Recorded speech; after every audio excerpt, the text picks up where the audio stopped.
Hello बच्चों, मैं उम्मीद करता हूं कि आप लोग अच्छे होंगे। आइए आज हम लोग अपने नेक्स्ट टॉपिक ट्रायंगल के प्रमेय में चलेंगे। त्रिभुज में मैंने पिछले क्लास में आप लोगों को समरूप त्रिभुज के सिद्धांतों के बारे में मैंने आपसे जिक्र किया था। उसमें हम लोगों ने दो प्रमेय को देखा था, समरूपता के दो सिद्धांत, दो प्रमेयों को हम लोगों ने देखा था। आज हम लोग उसी प्रमेय में आगे के एक प्रमेय को देखेंगे जिसका नाम है बच्चों SAS सिमिलैरिटी, SAS समरूपता। SAS समरूपता क्या होता है? भुजा कोण भुजा समरूपता क्या होता है? तो फिर से मैं आपको कुछ बिंदुओं पे आपका ध्यान को आकृष्ट करना चाहूंगा।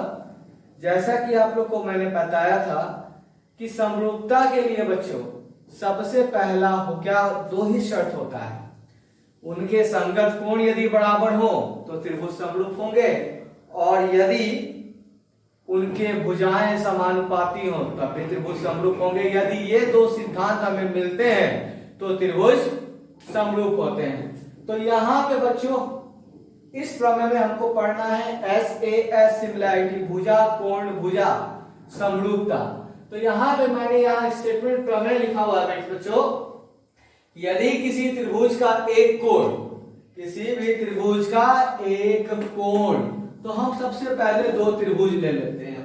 ठीक है, एक त्रिभुज ये लिया बच्चों, ABC नाम दे दिया इसका। दूसरा त्रिभुज मान लेते हैं हम लोग बेटा, ले लेते हैं DEF। ठीक है, इसमें जो जो बातें कह रही हैं उसको हम लोग नोट करते हैं कि यदि किसी त्रिभुज का एक कोण किसी दूसरे त्रिभुज के एक कोण के बराबर हो, यानी इस त्रिभुज का एक कोण दूसरे त्रिभुज के एक कोण के बराबर, तो यहां पे यदि हम मान लेते हैं कि ये बेटा A और ये D, यानी कि आपको जो दिया गया है इस क्वेश्चन के आधार पर दिया गया है क्या कि कोण A बराबर, पूरा अच्छे से अगर लिखना चाहेंगे तो क्या लिखेंगे कि त्रिभुज ABC तथा त्रिभुज DEF में कोण A बराबर कोण D हो गया। उसके बाद क्या बोला इस स्टेटमेंट में, एवं इन कोणों, यानी इन कोणों का मतलब A और D को अंतर्गत करने वाली भुजा, यानी कि ये जो कोण बन रहा है A और D, ये किसके किन दो भुजाओं के अंतर्गत आ रहा है बच्चों? तो यहां देखो, ये देखो ये A आ रहा है AB और AC के बीच में, ये D जो है आ रहा है आपका DE और DF के बीच में। तो इनके अंतर्गत वाली भुजाएं समानुपाती होती हैं। तो समानुपाती मतलब क्या, बट्टा में लिखना है हमको, अनुपात में लिखना है। तो A बराबर D, जिसमें समानुपाती का मतलब बच्चों AB बट्टा इधर से DE बराबर AC बट्टा DF, यही हुआ बेटा अनुपात। पिछले क्लास में हम लोगों ने SAS समरूपता देखा था, SSS समरूपता देखा था। अब दिया गया हो गया, उसके बाद क्या लिखते हैं बच्चों, दिया गया है, उसके बाद जो हमें सत्यापित करना है तो क्या लिखेंगे, सिद्ध करना है कि, सिद्ध करना है, क्या सिद्ध करना है भाई, तो त्रिभुज ABC समरूप त्रिभुज DEF, ये हमें सिद्ध करना है। अब सिद्ध करना है के बाद हम लोग रचना, तो हम लोगों ने आपको पिछले क्लास में मैंने आपको पहले ही बताया था कि इसमें जो अनुपात होता है बच्चों, मैं आपको नंबर से का फिर से समझा देना चाह रहा हूं कि जैसे ये बेटा, अगर ये देखो ये त्रिभुज की जो भुजाएं हैं, ये भुजाएं यदि आपस में असमान हो, या तो समान हो सकता है या तो असमान हो सकता है। असमान का मतलब क्या हुआ बच्चों कि एक त्रिभुज का भुजा छोटा हो सकता है तो दूसरे त्रिभुज का भुजा बड़ा हो सकता है। एक त्रिभुज की भुजा दूसरे त्रिभुज के बराबर हो सकती है ना। तो ये जो बेटा आपको दिया हुआ है ए बी बटा डी ई बराबर ए सी बाई डी एम। ठीक है, आप अपने पुस्तक में देखिएगा तो लेस देन 1 लेके बनाया है। मैंने पिछले क्लास में भी लेस देन 1 का जिक्र किया था। लेस देन 1 का मतलब ये हुआ कि ये जो वैल्यू है बेटा ऊपर वाला, ये वैल्यू छोटा होगा और नीचे वाला वैल्यू बड़ा होगा। जैसे 3/4 काटोगे तो आ जाएगा आपको 0.7 डॉट कुछ आएगा। तो ये वैल्यू बेटा 1 से छोटा है ना। तो ये वैल्यू बच्चों आपका 1 से छोटा है, तो कहने का मतलब ये कि जब ये वैल्यू 1 से छोटा है तो यानी ये लेस देन 1 होगा। तो ये आपकी किताब में यही केस लिया हुआ है, तो हम इसी केस को लेके चलेंगे। मैंने आपको पिछले क्लास में एक इक्वल टू का केस भी समझाया था, इसको भी हम लोग चाहते हैं इक्वल टू के केस से बना सकते हैं। तो सिद्ध करना है, लिख दिया, उसके बाद क्या लिखते हैं बेटा हम लोग रचना। रचना में हम लोग देखेंगे कि रचना में माना कि ये जो रिलेशन दिया हुआ है बेटा आपको A B by D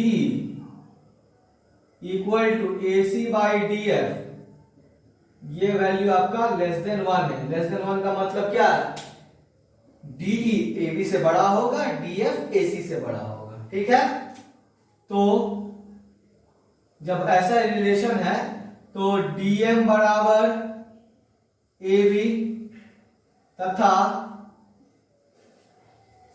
DM बराबर ए बी तथा डीएन बराबर ए सी क्रमशः डीई तथा डीएफ पर काटा तथा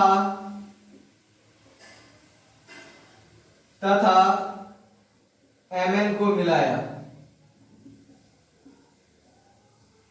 जितनी बातें मैंने बोली वो कर देते हैं। यानी कि यहाँ पे डीएम बराबर ए बी, एक एम यहां ले लिया बच्चों और एक एम यहां ले लिया और इसको मिला दिया। यानी कि अब इस हिसाब से हो गया कि ए बी बराबर डीएम हो गया, ए सी बराबर डीएन हो गया। क्लियर? चलिए रचना के बाद बेटे हम लोग देखते हैं प्रमाण। प्रमाण तो त्रिभुज ए बी सी तथा त्रिभुज डीएमएन में ये दो त्रिभुज जो बना गया, तो एबीसी में बेटा देखो ए बी बराबर डीएम किस आधार पे, रचना के आधार पे, है ना।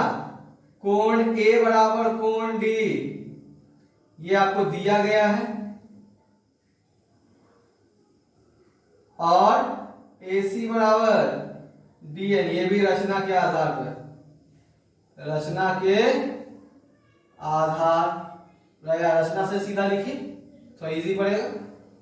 रचना से ये देखो ए बी बराबर डीएम ये है, AC बराबर डी यहां से, और A बराबर डी ये आपको देखिए A बराबर डी, A बराबर डी यहां दिया हुआ है ना।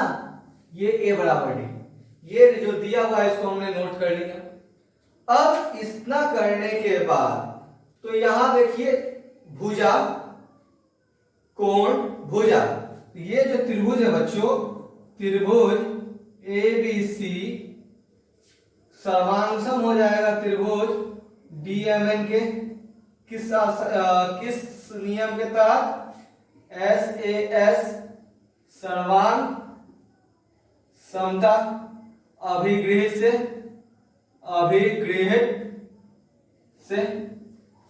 सर्वांगसम हो गया। अब जब सर्वांगसम हो गया तो भाई इसकी संगत भुजाएं, संगत कोण आपस में बराबर होंगी।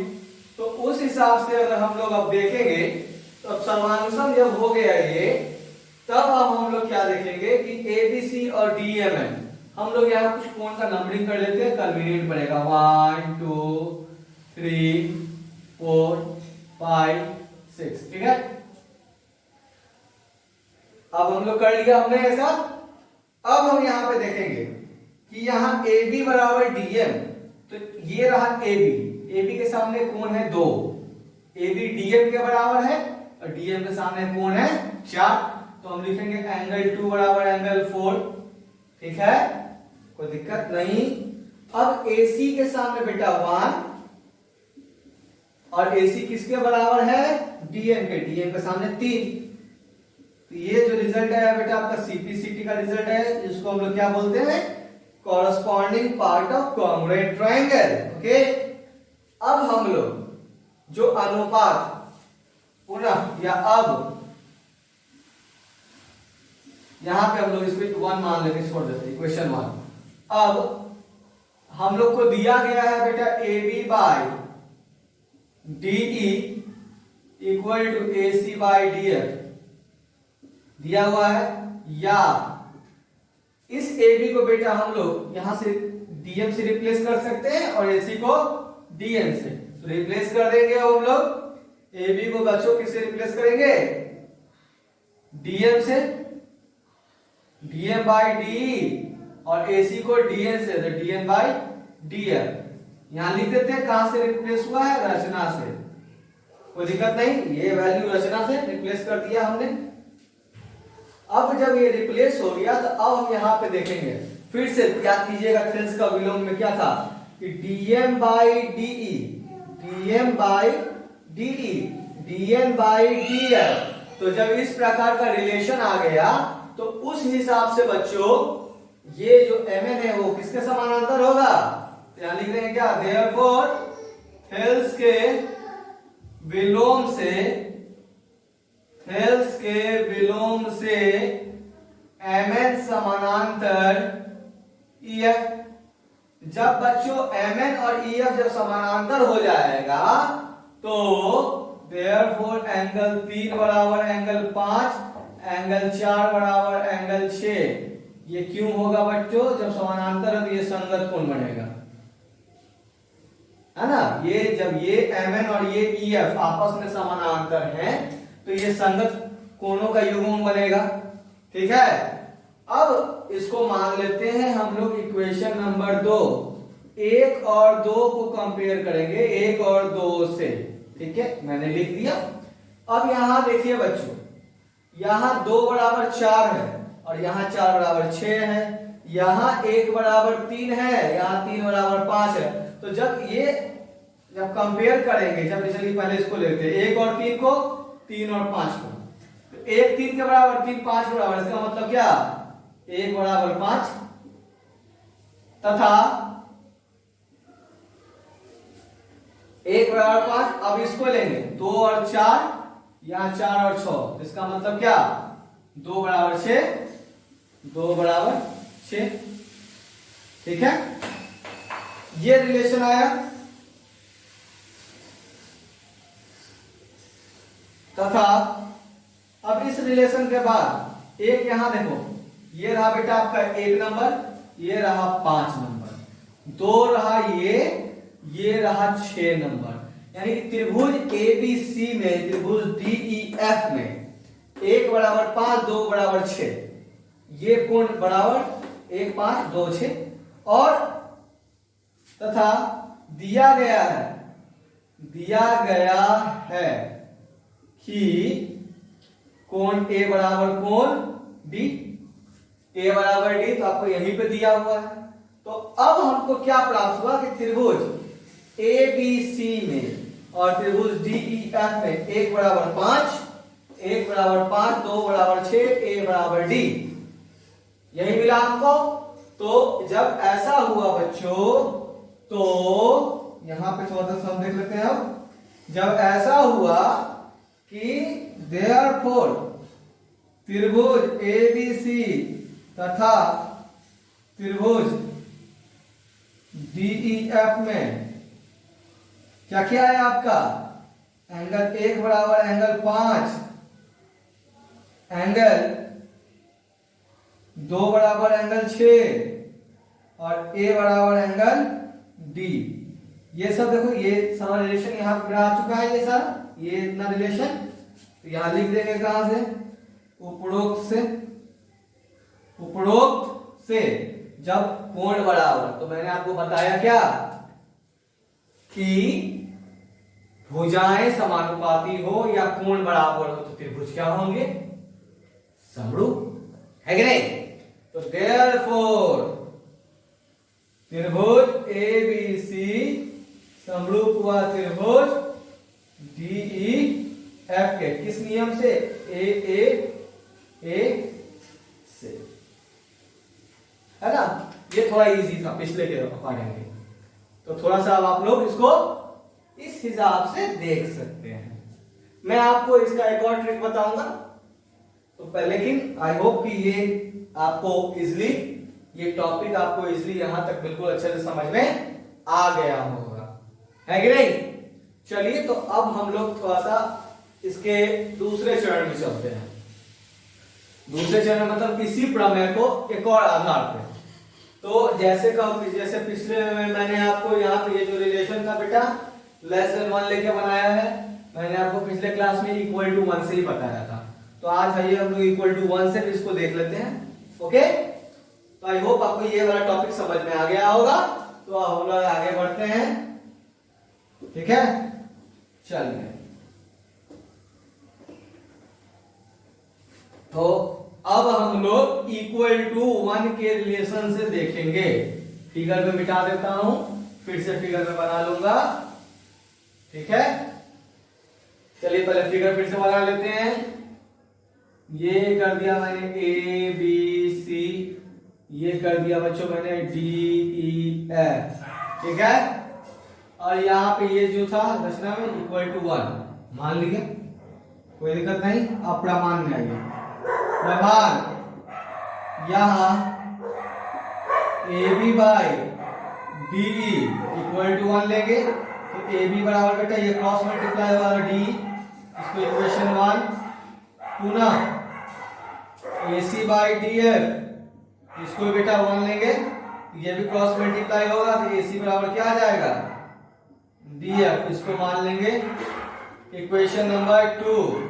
अब देयरफॉर त्रिभुज ए बी सी तथा त्रिभुज डी ई एफ में, ये दो त्रिभुज में ए बी बराबर डी, ए बी बराबर डी, कहां से आया बेटा? 1 से, यानी ये भुजा बराबर ये भुजा, ठीक है? कोण ए बराबर कोण डी, ये कहां से आया बच्चों? दिया गया है ना, दिया हुआ ये। और ए सी बराबर डी एफ, ये आपका कहां से आया? इक्वेशन 2 से, है ना? ये रहा, ठीक है? अब यहां देखिए दोनों त्रिभुज में ए बी डी ई के बराबर, कोण ए बराबर कोण डी और ए सी बराबर डी एफ, तो भाई हुआ ये भुजा, ये हुआ कोण, ये भुजा, भुजा कोण भुजा के आधार पे दोनों त्रिभुज सर्वांगसम। देयरफॉर त्रिभुज ए बी सी सर्वांगसम त्रिभुज D E F S A S सर्वांग समता से। और दुनिया में जितने भी चित्र सर्वांगसम होते हैं बच्चों, वो समरूप होते हैं। ओके, तो देयरफॉर त्रिभुज ए बी सी समरूप हुआ त्रिभुज डी ई एफ है, प्रमाणित। तो इस प्रकार से भी इसको बनाया जा सकता है, ठीक है? तो ये चीज हमेशा ध्यान रखना है कि दुनिया में जो भी फिगर, जो भी चित्र, जो भी ज्यामितीय चित्र आपस में सर्वांगसम होंगे बच्चों, वो आपस में समरूप भी है। तो इस चीज के तहत भी हम लोग इसको बना सकते हैं कब? इक्वल टू 1 के हिसाब से। लेस देन 1 लेंगे तो उसके पीछे वाला, ओके? तो इस तरह से आप लोग का सर्वांगसमता का समरूपता का 3 प्रमेय, और उससे पहले थेल्स का विलोम और समरूपता का ये 3 प्रमेय, टोटल 5 प्रमेय हो गए। तो मैं आपसे यही बार बार रिक्वेस्ट कर रहा हूं कि आपको अगर प्रमेय समझने में दिक्कत होगी तो बेटा आपको दिक्कत पूरे आपको एक्सरसाइज में हो जाएगी। तो आप इस प्रमेय को बिल्कुल बारीकी से, बिल्कुल अच्छे से देखें, मैं आपसे रिक्वेस्ट करूंगा। और यदि आपको समझने में कहीं दिक्कत आती है तो किसी भी प्रमेय में, तो वो आप वीडियो को रिपीट कीजिए, दोबारा देखिए, डेफिनेटली आपको समझ में आएगा। यदि उसके बाद भी आपको दिक्कत होती है तो आप कमेंट करके अपना क्वेरी या मेरा व्हाट्सएप नंबर पे आप अपना प्रश्न को डाल सकते हैं। तब तक के लिए आप अपना ख्याल रखिए और पढ़ाई पर ध्यान दीजिए। Take care, bye bye.